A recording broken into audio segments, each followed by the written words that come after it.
सभी को सुमध्यान। तो पिछली कक्षा में हम लोगों ने अच्छे पड़ोसी के गुण पढ़े, लेकिन वास्तविकता ये है कि हम सबको गर्मी लग रही है और हम लोग सब लोग परेशान हैं। हम लोग घर से बाहर भी निकलना कम कर देते हैं, कोशिश करते हैं कि हम लोग कब बाहर निकलें, शाम के वक्त, और एकदम सुबह सुबह ही अपना काम निपटा लें। लेकिन उसके बावजूद भी क्या गर्मी कम हो रही? नहीं। आज गया में 42 डिग्री है। सबसे बड़ी बात है, गरीब लोगों के बारे में सोचिए, जिनके पास सही तरह से छत तक नसीब नहीं होता है, जिनके पास छत नहीं है, दो वक्त की रोटी नहीं है। ऐसे लोगों के लिए काफी परेशानी का सबब बन जाता है। तो आज हम लोग वही पाठ पढ़ेंगे, ठीक है ना, इसी से संबंध, या इस पाठ का नाम ही है दोपहरी। तो चलिए हम देखते हैं इस पाठ दोपहरी में क्या है। ठीक है ना, सीधे पाठ पर आते हैं। ठीक।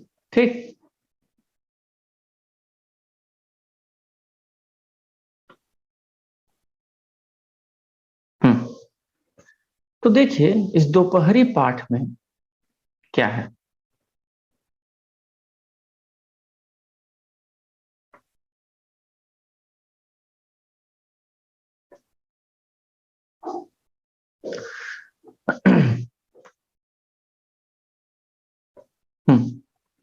दोपहरी, अगर हम के लेखक की बात करें तो आप देखेंगे, सचिन कोई परेशानी हो तो बताइएगा, लेकिन मैं आप सबको बता दूं, आप सबके प्रश्नों को लूंगा पढ़ाने के बाद, आप सबको मौका दूंगा, ठीक है ना। अगर हम देखें तो इनके लेखक हैं शकुंत माथुर। तो शकुंत माथुर ने ये जो दोपहरी कविता लिखी है, इस कविता में ऐसा क्या उन्होंने बताया है? क्योंकि देखिए आज समाज में हम देखते हैं कि किस तरह से लोग गरीबी से परेशान हैं। लोगों को तो दो वक्त की रोटी नहीं मिलती। अरे भाई, वो लोग ठंडा में भी परेशान रहते हैं, गर्मी में भी परेशान रहते हैं, और बरसात में तो रहते ही हैं। तो वो लोग जाएं तो जाएं कहाँ? आखिर इन परेशानियों को वो कैसे झेले? ठीक। तो देखिए, ध्यान से जरा सुनिएगा। पहले इस कविता को शुरू करने से पहले मैं आपको एक बात बताऊंगा, उसको गौर से सुनिएगा और समझिएगा। किसी भी कविता में दो तरह के अर्थ होते हैं। कौन कौन से? एक तो जो हमें सीधे सीधे शब्दों का अर्थ दिखता है, एक वो, और दूसरा होता है भावार्थ, यानी भावना। इसमें भावना कौन सी है? सबसे ज्यादा महत्वपूर्ण भावार्थ होता है। तो मैं आपको दोनों ही बताऊंगा, लेकिन ये जो पूरी कविता है उसमें जो भावनाएं निहित हैं, जो भाव निहित है, उस पर आपको ज्यादा जोर देना है, ज्यादा महत्व देना है, और ज्यादा उसे ही समझने का प्रयास करना है, ठीक है ना। तो अगर हम ध्यान दें तो कवि लिखते हैं कि गर्मी की दोपहरी में तपे हुए नभ के नीचे, यानी एक तो गर्मी है और ऊपर से दोपहरी है, और उस दोपहरी में तपे हुए नभ के नीचे, यानी पूरा ये जो आसमान है वो तप रहा है, और उसके नीचे काली सड़कें तारकोल की। तारकोल समझते हैं ना, पीच, यानी जो काली सड़कें हैं तारकोल की अंगारे सी जली पड़ी थी। आप जरा गर्मी की भरी दोपहरी में आप जरा नंगे पांव कभी सड़क पर चल के देख लीजिएगा, आपको समझ में आ जाएगा कि वो क्या होता है। जिस तरह की भट्टी जलती है ना, भट्टी, वैसे वो सड़क लगता है जैसे अंगारे की तरह वो जल रहा है, और बहुत ज्यादा गर्मी लगती है, पैर जलने लगता है। अरे वो तो छोड़िए, घर के छत पे आप जाइए और अभी जरा चल के दिखाइए, समझ में आ जाएगा आपको।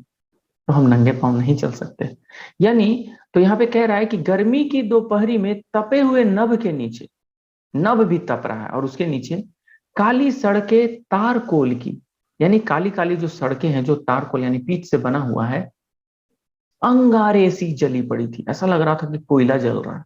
कोयले में जैसे आग होती है ना, उस तरह की आग दिखती है उसमें, यानी उस तरह की गर्मी दिखती है। छां जली थी पेड़ों की भी, पत्ते झुलस गए थे। आप अगर पेड़ों की छांव में भी बैठेंगे ना, तो आपको वहां पे भी गर्मी लगेगी, ठीक है ना। और सारे पत्ते झुलस जाते हैं। देखिएगा कि आप गर्मी के दिनों में देखिएगा पत्ते बहुत कम निकल आते हैं, बहुत कम निकलते हैं पेड़ों के, बहुत कम हो जाते हैं। नंगे नंगे दीर्घकाय कंकालों से वृक्ष खड़े थे।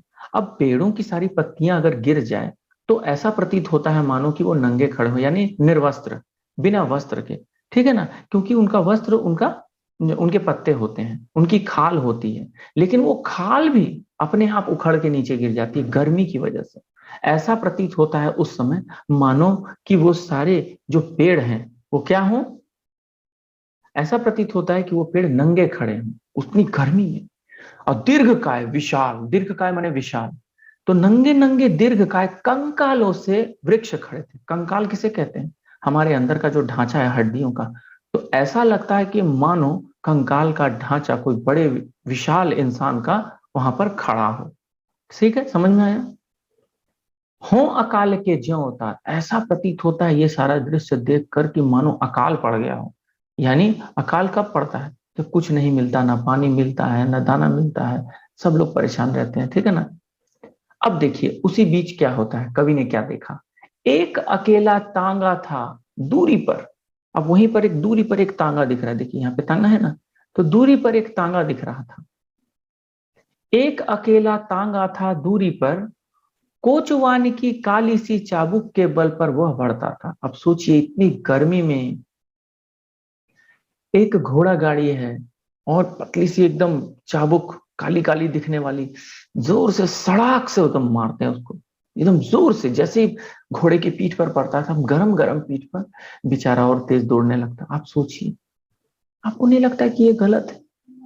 क्योंकि जानवर भी एक जीव होते हैं और इसे हम इस तरह से, यानी आप अगर देखें तो मनुष्य तो परेशान है ही, जीव भी सारे परेशान है, ठीक है ना। तो एक अकेला तांगा था दूरी पर, कोचवान की काली सी चाबुक के बल पर वह बढ़ता था। घूम घूम जो बल खाती थी सर्प सरीखी। बल खाना मतलब क्या होता है? लचकना, ठीक। सर्प मतलब सांप, सरीखी मने के समान, यानी सांप के जैसा उसका जो चाबुक है इसे इसे बल खा रहा था, ठीक है ना। बेदर्दी से पड़ती थी दुबले घोड़े की गर्म पीठ पर। बेचारा दुबला घोड़ा है, उसकी गर्म पीठ पर जोर से वो चाबुक मारता, उसकी गर्म गर्म पीठ पे लगता और वो और तेजी से दौड़ने का प्रयास करता। कौन? घोड़ा, ठीक है ना। भाग रहा वह तारकोल की जली अंगीठी के ऊपर से। अब मानो जैसे कि कोई चूल्हा का जो कोयला होता है ना, वो सब जल रहा हो, और और उसी चूल्हे के बीच में से वो बेचारा घोड़ा दौड़े चले जा रहा है, दौड़े चले जा रहा है, दौड़े चले जा रहा है। कितनी अजीब बात है, ठीक है ना। अब आगे जरा देखिए। बेदर्दी से पड़ती थी दुबले घोड़े की गर्म पीठ पर, भाग रहा वह तारकोल की जली अंगीठी के ऊपर से। कभी एक ग्रामीण धरे कंधे पर लाठी। देखिए गांव के लोग क्या करते थे मालूम है? एक लाठी ले लेते थे और उसमें पीछे में गांठ डाल के एक मोटरी बना लेते थे। देखिए इस तरह से, इस तरह से बना लेते थे और बना के इस तरह से रखकर वो चलते थे। अब आप सोचिए, यहाँ कोई नहीं दिख रहा है, एक तांगा दिख रहा है, एक कोचवान दिख रहा है, एक व्यक्ति दिख रहा है। अब जाहिर सी बात है ये कोई अमीर व्यक्ति तो होगा नहीं, क्योंकि अमीर होता तो चार पहिया गाड़ी से एसी के अंदर से निकलता और सीधे मॉल में या सीधे किसी बड़े रेस्टोरेंट में सीधे एसी से उतर के एसी में चला जाता। लेकिन हमारे यहाँ गरीब की हालत बहुत ही खराब है, बहुत ज्यादा, ठीक है।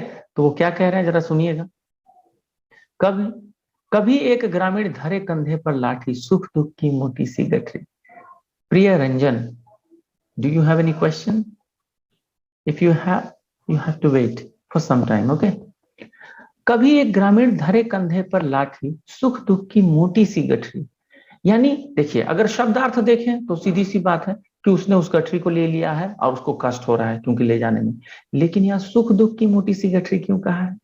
सुख इस बात की कि वो अगर मेहनत करेगा और मेहनत करके कमा कर पैसे लाएगा तो उसके परिवार का भरण पोषण होगा, उसके परिवार का पेट भर पाएगा। दुख किस बात का?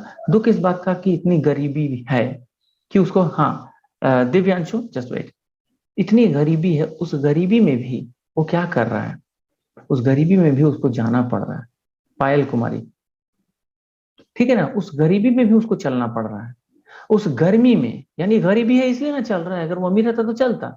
तो उस गरीबी में भी उसको, उस गर्मी में भी क्या करना पड़ रहा है, उस दोपहर चिलचिलाती धूप में बेचारे को चलना पड़ रहा है। अब सुख दुख की गठरी क्यों कहा गया है? सुख इस बात का कि वो कमाएगा तो अपने परिवार का भरण पोषण कर पाएगा और उसको क्या कर पाएगा, उसका पेट भर पाएगा, उसकी खुशियों को दे पाएगा, ठीक है ना। यानी उसका हर तरह से वो जो जरूरतें हैं पूरी कर पाएगा। लेकिन दुख किस बात का है? दुख इस बात का कि इतनी गर्मी में भी उसको मजबूरी वश, वो नहीं चाहता था, ना उसके परिवार वाले चाहते थे, लेकिन अगर कमा के नहीं लाएंगे तो खाएंगे क्या, इसीलिए उसको निकलना पड़ा, ठीक है ना। लिए पीठ पर भारी और उस गठरी छोटा मोटा गठरी नहीं था, बहुत भारी गठरी था। क्यों? क्योंकि भाई वो उसका काम है, अगर वो ऐसा नहीं करेगा तो उसको पैसे नहीं मिलेंगे। जूते फटे हुए जिनमें से थी झांक रही गांव की आत्मा। अब उसके जूते भी जो है वो फटे हुए हैं। अब इसमें क्यों कहा गया है कि गांव की आत्मा झांक रही थी? जरा इसको ध्यान से समझिएगा। सिंपल कहें तो उसका जूता फटा हुआ था और गरीबी थी, लेकिन यहाँ पर उस गांव की गरीबी उस जूते के माध्यम से दिखाया गया है कि वो इतना गरीब था कि उसके जूते फटे हुए हैं, इतनी गर्मी में वो चल रहा है और उससे गांव की आत्मा झलक रही थी। यानी आज भी शहर में लोग तो बड़े मजे में जीते हैं, हर तरह की शौक को पूरा करते हैं, ठीक है ना, लेकिन गांव में आज भी लोग गरीब हैं। ठीक है ना, गांव में आज भी लोग गरीब हैं और किसी तरह से जीवन यापन कर रहे हैं, अपने दुख को दूर कर रहे हैं, अपने कष्टों को दूर करने का प्रयास कर रहे हैं और बहुत अधिक अत्यधिक मेहनत करने पर वो अपना गुजारा कर पा रहे हैं। ठीक है ना, आगे देखते हैं। देखिए, अब अगला है यहां। यहां अगर आप ध्यान दें, देखिए यहाँ क्या कह रहा है, जिंदा रहने के कठिन जतन में। अब देखिए वो ऐसा क्यों कर रहा है? ताकि वो जीवित रह सके, क्योंकि 2 वक्त की रोटी नहीं मिलेगी तो न वो खुद जीवित रह पाएगा और न ही अपने परिवार का भरण पोषण कर पाएगा, उसका पेट भर पाएगा। पांव बढ़ाए आगे जाता बेचारा, इतनी गरीबी में भी वो चुपचाप चले जा रहा है, चुपचाप चले जा रहा है। ठीक है ना, क्योंकि उसके पास कोई और विकल्प नहीं है। तो ठीक है, उसको मेहनत करनी ही पड़ेगी। अब देखिए आगे क्या बोला है, घर की खपरेलों के नीचे चिड़िया भी 2 4 चोंच खोले। अब खपरेल क्या होता है? खपड़ा समझते हैं? देखिएगा पहले जो टाली होता था तो खपड़ा जो है इस तरह से गोल गोल हुआ करता था, इस तरह से। और जैसे ये मान लीजिए छत है और इस पे इस तरह से इस तरह से इस तरह से बना होता था, उसको खपड़ा कहते थे। और जो बड़ा बड़ा इस तरह का होता था उसको टाली कहते थे। ठीक है ना, तो यहाँ क्या कह रहा है, जिंदा रहने के कठिन जतन में पांव बढ़ाए आगे जाता, घर की खपरेलों के नीचे। अब वो जो टाली होता है या खपड़ा होता है उसमें क्या होता है, ठंडक ज्यादा होती है। तो चिड़िया भी 2 4 चोंच खोले उड़ती छिपती थी, क्योंकि वहां थोड़ी ठंडक होती है, इसलिए उसके नीचे वो छिप रही थी। किससे? कड़ी धूप से। कड़ी धूप से बचने के लिए बेचारी क्या कर रही थी, उस खपरेलों के नीचे चोंच खोल के। क्यों चोंच क्यों खोले हुए हैं? क्योंकि अपनी गर्मी को जो है बाहर निकाल रही है, इसलिए चोंच खोले हुए। उसको प्यास लग रही है, परेशान है, व्याकुल है। ठीक है ना, बड़े। अब देखिए इसी बीच अगर गांव की बात करते करते अब शहर की तुलना की गई, देखिए गांव में तो ये हो रहा है, लेकिन शहरों की क्या स्थिति है, जरा वहां भी ध्यान दीजिए। ठीक, बड़े घरों के श्वान पालतू बाथरूम में पानी की हल्की ठंडक में। वाह क्या बात है, यहाँ पर लोगों को जीने की जो है जीने के लिए 2 वक्त की रोटी नहीं मिल रही है और उन्हें मजबूरी वश क्या करना पड़ रहा है, गरीबी में रहते हुए उस चिलचिलाती धूप में निकलना पड़ रहा है ताकि वो अपना पेट भर सकें। ठीक है ना, लेकिन अगर वहीं दूसरे शहरों की ओर देखें तो आदमी को तो छोड़िए, वहां का पालतू कुत्ता भी एसी में मजे ले रहा है। बड़े घरों के स्वान पालतू, स्वान माने कुत्ता, पालतू कुत्ता बाथरूम में पानी की हल्की ठंडक में, पानी जो है हल्का हल्का ठंडा है उसमें आराम से देखिए किस तरह से मजे ले रहा है। नैन मूंद कर लेट गए थे, वाह एकदम आंख बंद करके एकदम मजा आता था, वाह कितना मजा आ रहा है। ठीक है, कोई बाहर नहीं निकलता सांझ समय तक, कोई भी बाहर नहीं निकलता शाम होने तक, थप्पड़ खाने गर्म हवा के। अब गर्म हवा के थप्पड़ खाने क्यों कहा गया? अगर आपको कभी थप्पड़ पड़ी हो तो जरूर बुरा नहीं मानिए, अगर आपको कभी थप्पड़ पड़ी हो तो आपको पता होगा कि किस तरह से गाल एकदम गर्म हो जाता है। ठीक उसी तरह से अगर आप धूप में निकलिएगा तो आपका गाल गर्म हो जाएगा, इसलिए थप्पड़ से उसकी तुलना की गई। सांझ समय तक तो नहीं निकलते, यानी कोई बाहर नहीं निकलता सांझ समय तक, थप्पड़ खाने गर्म हवा के। अब जब सांझ तक होता है, सांझ किसको कहते हैं, यानी शाम अभी हुई नहीं है, होने वाली है, यानी 4 बजे तक, 5 बजे तक, 5 बजे के बाद ही सब निकलते हैं। संध्या की भी चहल पहल ओढ़े थी गर्मी गहरे सूने रंग की चादर। अब सूने रंग की चादर क्यों कहा गया है? क्योंकि एक अजीब सा शांत माहौल, अजीब सा गुमसुम लगेगा, आपको लगेगा कहीं हो क्या रहा है, सब लोग इतनी ज्यादा दुखी क्यों हैं, आपको ऐसा लगेगा। और सब शांत एकदम, सब परेशान व्याकुल चुप। तो वही बोल रहा है, शांत की भी चहल पहल ओढ़े थी, यानी उसमें जो भी चहल पहल थी उसमें एक शांत वातावरण दिख रहा था क्योंकि लोग परेशान थे। गहरे सोने रंग की चादर गर्मी के मौसम, इस गर्मी के मौसम में। ठीक है ना,